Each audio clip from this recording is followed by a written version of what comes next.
This presentation is by LaTanya Tyler, and it's about transformation leadership theory. Some background on transformation leadership theory is that transformation leadership theory is a type of leadership style that leads to a positive change in those who follow it. Initially introduced by James McGregor, which is a leadership therapist or expert. Transformation leadership can be seen when leaders and followers make each other to advance to higher levels of moral and motivation. And remembering from the lecture that one has to be motivated. We can't make somebody motivate themselves, they have to be motivated. Through strengths and their vision and personalities, transformation leaders are able to inspire followers to change expectations, perceptions, and motivation.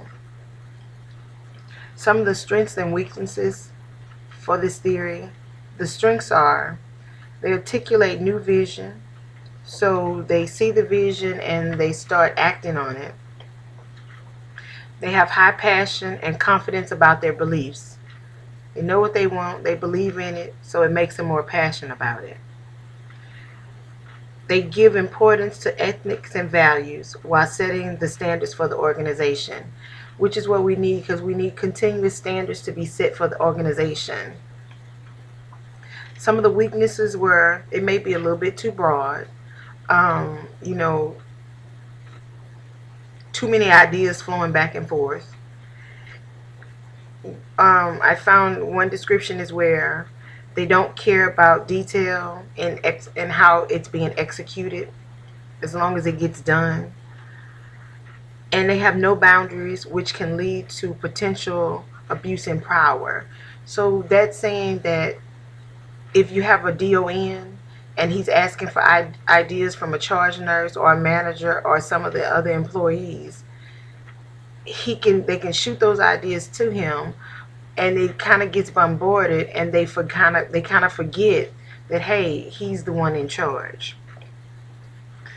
My perspective of this leadership theory is that a transformational leader provides structure for success and give freedom to the team and also discovers success. How can this be used in today's management, or how is this useful in today's management? This helps an organization guide the leaders to identifying the teams and creating an environment to support and allow growth for everyone on the team and throughout the organization. Because transformation means a marked change. So that means a change in the appearance or a character. The transformation process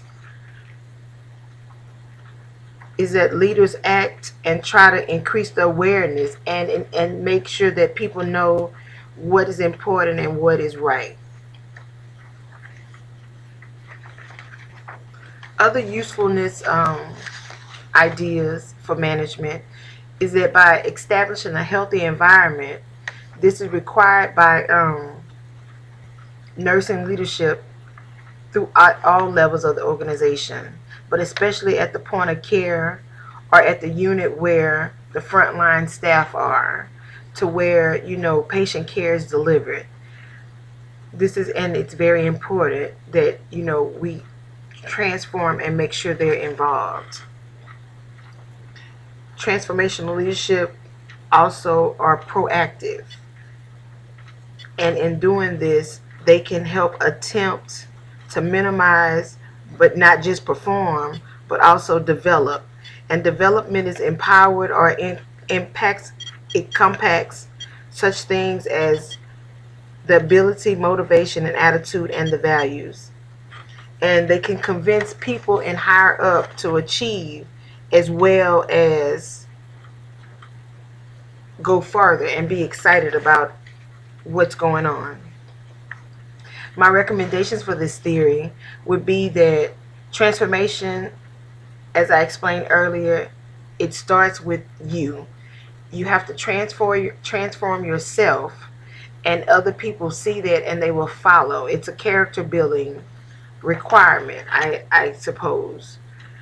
And being that it's a marked change, it kind of starts with you. And if others see that, hey, you're changing or you're getting on board with the change, then it's like a domino effect, and it empower others to do the same. So my theory or my motto is that it starts with me. Transformational systems will help improve educational communities as a whole.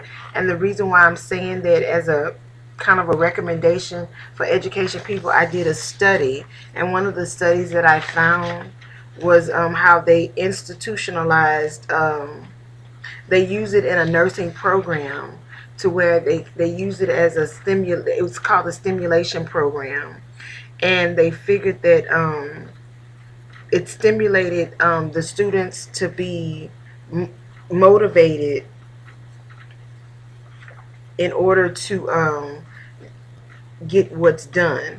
And I'm just going to read a passage from this. It said the key points of a transformation leadership principles are that it is an effective guide for development in the stimulation program. So this helped them develop their stimulation program.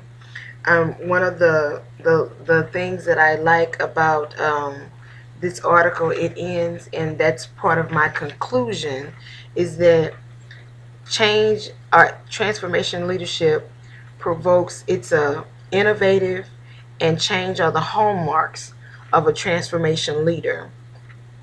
The role of a leader is not to be in control, but to inspire others to do as well, to seek out for power, or to seek out for, not really power, I shouldn't use that word, but to seek out to find their leadership quality, so to speak, and to join in for the change.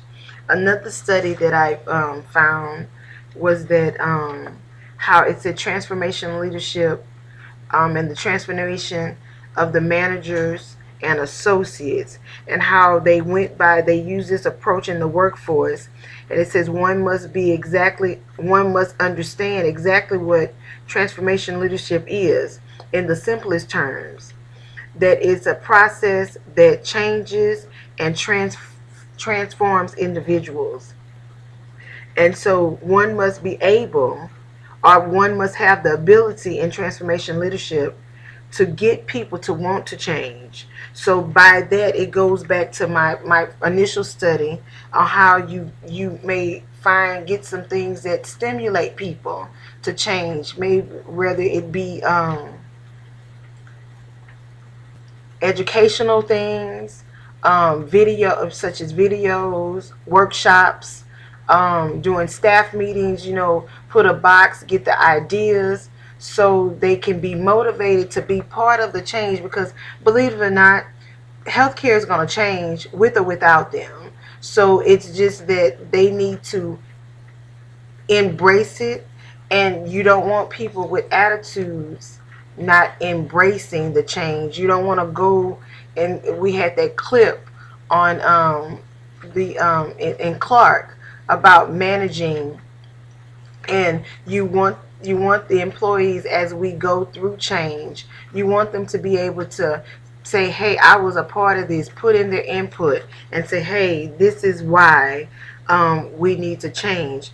This article was really good, and it stood out for me because it said there are 4 factors of transitional leadership, and they call them the 4 I's. And it says idealized influence, inspirational motivation, intellectual stimulation, and the individual consideration. And each one of these is part of, or the factoring to go into transformation leadership. So once again, it's up to us to be the role model, or the get on the bandwagon and have the followers, the leaders have the followers come along, so that way we can make the change. This concludes my presentation on transformation leadership theory. Thank you.